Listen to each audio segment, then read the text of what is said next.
Hello, everyone. My presentation for today is going to be about the Cleveland Museum of Contemporary Art and how it relates to Debord's theory of psychogeographical vortexes and their effect on one during their derive.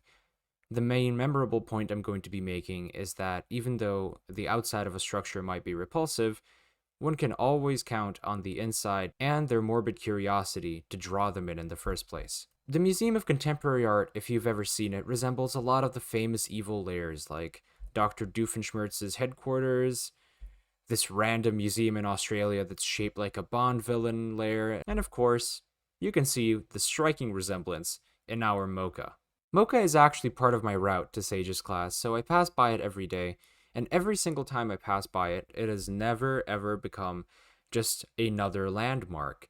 Its distinct shape and its distinct position in between Euclid Avenue and Mayfield Road, two of the main roads in University Circle, ensures that it is going to be a staple of anyone's University Circle experience because it's right smack dab in the middle of it. It's probably left thousands of impressions a day ever since its construction in the late 60s.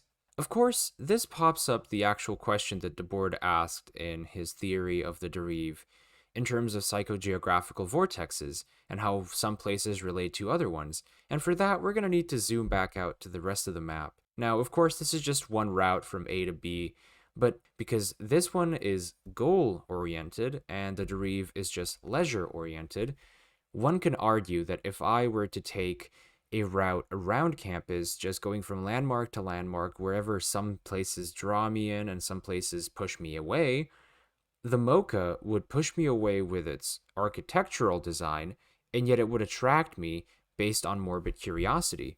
And of course, you have to look at Debord's map, where there is a small space here that pushes other places away, and yet there are some places that are very, very strongly connected with their surroundings. So it's not like there is a universal code that dictates which places are which. This is a very personal map. So what gives that this place would generally push people away and yet draw them in the same way?